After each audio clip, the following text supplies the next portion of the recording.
بسم اللہ الرحمن الرحیم۔ اللہ کے پاک نام سے شروع جو بڑا مہربان اور نہایت رحم کرنے والا ہے۔ اگر تم غلط کو غلط نہیں کہہ سکتے تو تم غلامی کے اعلیٰ درجے پر ہو، اور اگر تم غلط کو غلط نہیں سمجھتے تو تم جہالت کے اعلیٰ ترین درجے پر ہو۔ یہ قدرت کا قانون ہے کہ جو انسان کسی کو استعمال کر کے اور دھوکہ دے کر اپنی خوشیاں حاصل کرتا ہے، وہ کبھی نہ کبھی خود اس سے بھی زیادہ دوسرے کے ہاتھوں استعمال ہو کر زندگی میں دکھ سہتا ہے۔ زندگی جب بھی رلائے تو سمجھ جانا کہ گناہ معاف ہو گئے، زندگی جب بھی ہنسائے تو سمجھ جانا کہ دعا قبول ہو گئی ہے۔ میں نے گناہوں میں ڈوبے لوگوں کو رات کو روتے دیکھا ہے، اور نیکی کرنے والوں کو دوسروں پر ہنستے دیکھا ہے۔ کسی کا کردار اچھا، کسی کا کردار برا، یہ صرف اللہ جانتا ہے، کیوں نہ کہ انسان صرف اچھے انسانوں سے محبت کرتا ہے، جبکہ اللہ برے انسانوں کو بھی اکیلا نہیں چھوڑتا۔ بعض رشتے صرف ہماری برداشت کی وجہ سے قائم ہوتے ہیں، اور ایسے رشتے صرف اس وقت تک قائم رہتے ہیں جب تک ہمارے اندر برداشت کی سکت قائم رہتی ہے۔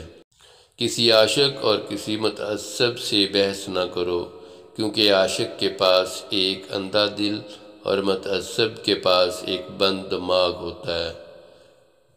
دنیا میں بھونکنے والے کتے بہت سے ہیں، جینا چاہتے ہیں تو ان کی آواز نہ سننے کی صلاحیت پیدا کریں۔ اگر عورت نہ کہہ دے تو اس کا مطلب ہوتا ہے شاید، اور اگر وہ شاید کہہ دے تو اس کا مطلب ہوتا ہے ہاں، اور اگر عورت ہاں کہہ دے تو سمجھ لو کہ وہ عورت ہی نہیں۔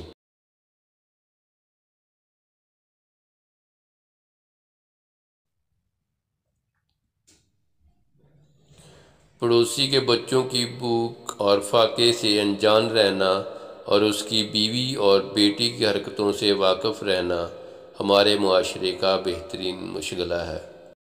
زندگی میں کوئی خوشی، کوئی رشتہ، کوئی جذبہ کبھی مستقل نہیں رہتا، ان کے پاؤں ہوتے ہیں۔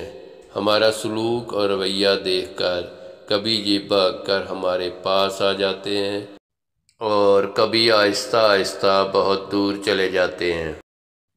ہم برے ہیں، برے تھے، برے ہی رہیں گے۔ فکر تو وہ کریں جو بولتے کچھ نہیں، کرتے کچھ نہیں، دکھاتے کچھ نہیں، اور ہوتے کچھ ہیں۔ سوچ اچھی ہونی چاہیے، کیوں نہ کہ نظر کا علاج ممکن ہے، نظریے کا نہیں۔ بہت سی باتیں ایسی ہوتی ہیں کہ ان کے جواب میں ہم صرف ٹھیک ہے کے علاوہ اور کچھ نہیں کہہ سکتے، حالانکہ وہ کسی طرح سے بھی ٹھیک نہیں ہوتیں۔ پرانی چیزیں دیکھتے ہوئے اکثر مسکراہٹ اور کبھی کبھی آنکھوں میں نمی سی آ جاتی ہے کہ کتنا کچھ بدل گیا ہے۔ گزری ہوئی زندگی کو یاد نہ کر، تقدیر میں جو نہیں لکھا اس کی فریاد نہ کر، جو ہوگا وہ تو ہو کر ہی رہے گا، تو کل کی فکر میں اپنا آج برباد نہ کر۔ کامیاب لوگ اپنے چہرے پر ہمیشہ دو چیزیں رکھتے ہیں، خاموشی اور مسکراہٹ۔ خاموشی مسائل سے دور رہنے کے لیے، اور مسکراہٹ مسائل کے حل کے لیے۔ انسان کی زندگی تو اس قدر مختصر ہے کہ وہ محبت کا حق بھی ادا نہیں کر سکتا، جانے لوگ نفرت کے لیے وقت کہاں سے نکال لیتے ہیں۔ بد زبانی، بد کلامی اور فحش گوئی سے نہ صرف آپ اپنا وقار تباہ کرتے ہیں، بلکہ ان لوگوں کی بھی توہین کرتے ہیں جنہوں نے آپ کی تربیت کی۔ جن لوگوں کے دلوں میں محبت کی کنبلیں بغیر کسی صلے یا تمنا کے پھوٹیں، وہ بے حس نہیں، بے غرض ہوتے ہیں۔ چپ سے بڑی کوئی بد دعا نہیں۔ جب بندہ بولتا ہے تو قدرت خاموش رہتی ہے، اور جب بندہ خاموش ہو جاتا ہے تو قدرت انتقام لیتی ہے، اور اس کا انتقام بہت برا ہوتا ہے۔ چاقو، خنجر، تیر اور تلوار لڑ رہے تھے کہ کون زیادہ گہرا زخم دیتا ہے۔ الفاظ پیچھے بیٹھے مسکرا رہے تھے۔